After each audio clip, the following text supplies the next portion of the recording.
بندہ مومن اللہ کا بندہ ہے، رسول کائنات صلی اللہ تعالیٰ علیہ وسلم کا غلام ہے۔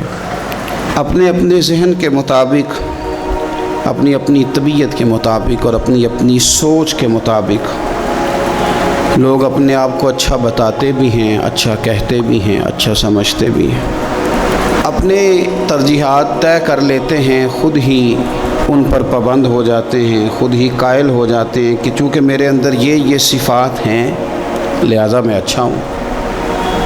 کچھ لوگوں کا یہ کہنا ہوتا ہے کہ رزق چونکہ حلال کماتا ہوں لہٰذا بہت ہی اچھا ہوں، ماں باپ چونکہ میرے مجھ سے خوش ہیں لہٰذا بہت ہی اچھا ہوں۔ 5 نمازیں پڑھنے والا بھی اپنی تئیں اپنے آپ کو مطمئن کر لیتا ہے کہ شاید میں سب سے اچھا ہوں۔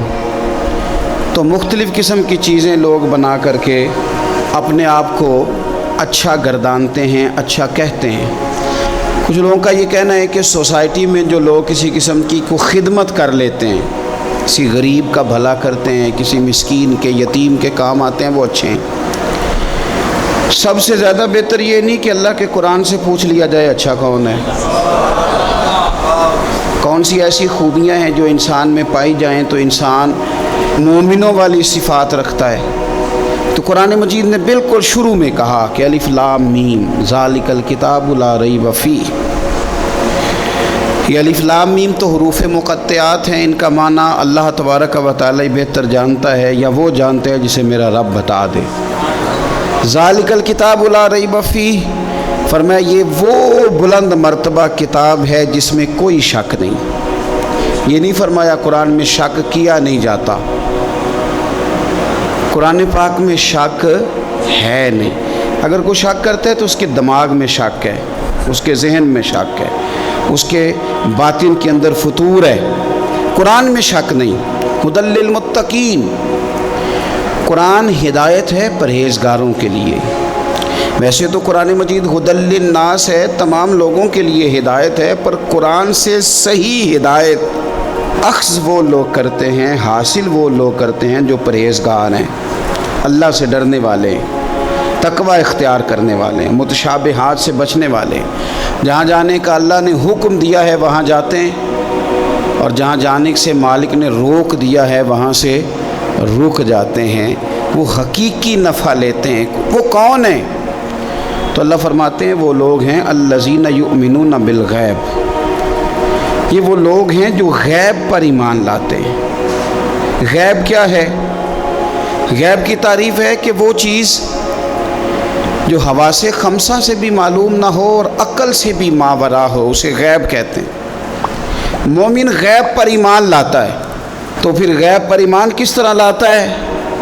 وہ غیب پر ایمان اس طرح لاتا ہے کہ وہ عقل سے تو معلوم نہیں کر سکتا تھا، حواس خمسہ سے تو معلوم نہیں ہو سکتا تھا، لیکن مدینے والے محبوب نے اسے بتا دیا ہے۔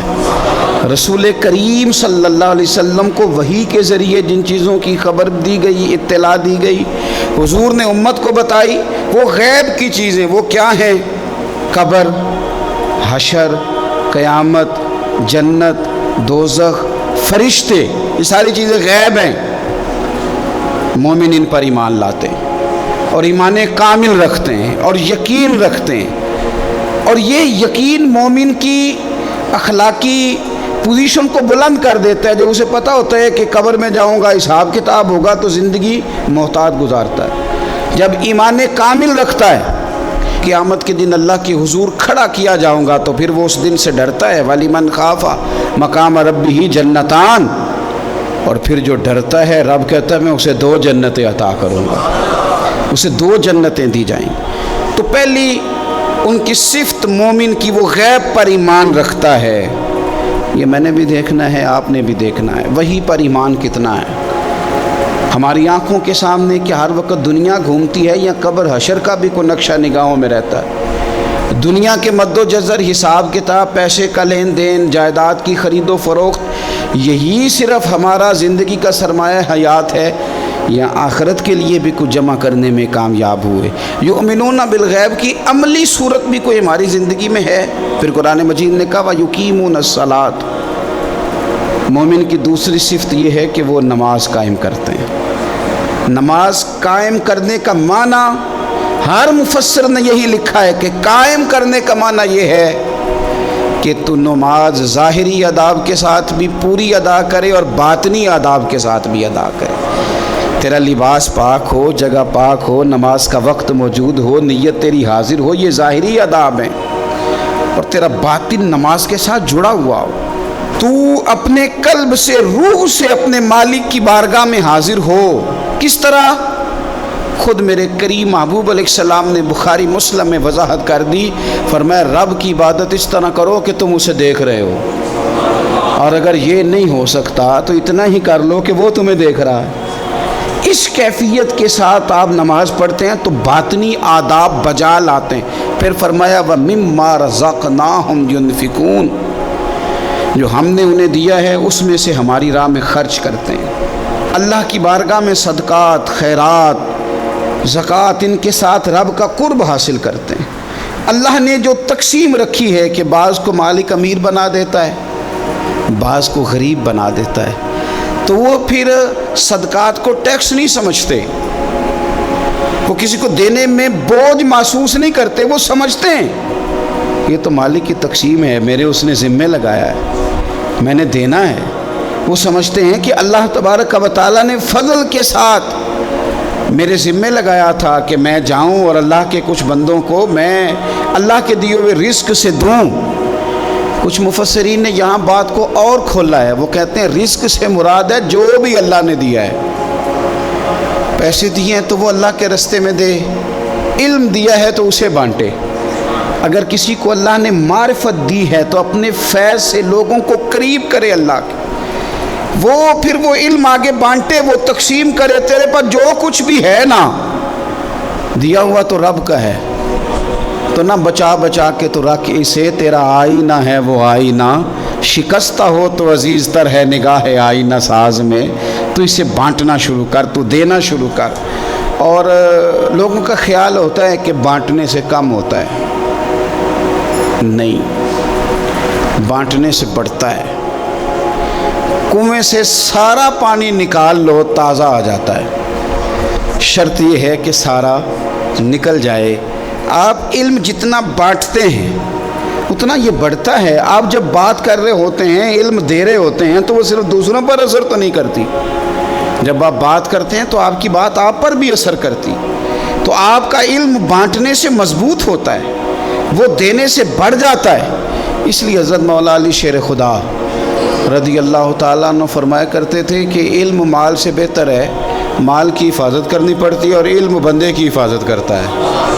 وہ اس کے گرد حصار بنا دیتا ہے. حفاظت جو اللہ نے تجھے دیا بانٹ اس کے راستے میں. پھر مومنوں کی صفت بیان کی.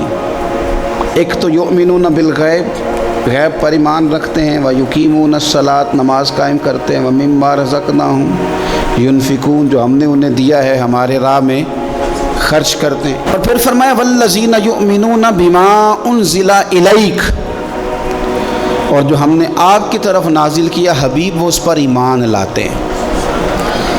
کتاب کو، قرآن کو سینے سے لگا کے رکھتے ہیں، اس کے ایک ایک حرف کو وہ اپنے لیے دستور حیات سمجھتے ہیں، ایمان لاتے ہیں پختہ. وما انزل من قبلک، اور اس پر بھی ایمان لاتے ہیں جو آپ سے پہلے نازل کیا گیا. آپ سے پہلے جو نازل کیا گیا اس پر بھی وہ ایمان لاتے ہیں.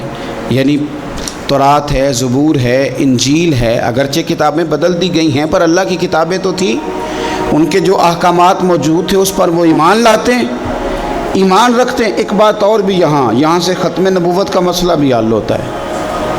کہا گیا ایمان دو چیزوں پہ ہے، والذین یؤمنون بما انزل الیک وما انزل من قبلک. ایک اس پر ایمان لاتے ہیں جو آپ پہ نازل ہوا، اور ایک اس پر جو آپ سے پہلے نازل ہوا. یہ نہیں فرمایا کہ آپ کے بعد بھی کچھ نازل ہوگا. پہلے نازل ہوا جب آپ پر نازل ہوا، آپ کے بعد کچھ بھی نازل نہیں ہوگا. بتا دیا قرآن مجید نے یہاں کہ ختم ہو گئی بات. رسول پاک علیہ السلام پر بات ختم ہو گئی. نبوت کا سلسلہ رب نے ختم کر دیا، زندگیاں ختم ہوئی اور قلم ٹوٹ گئے، پر تیرے اوصاف کا ایک باب بھی پورا نہ ہوا. ختم کر دی بات، یہاں مالک نے ختم کر دی.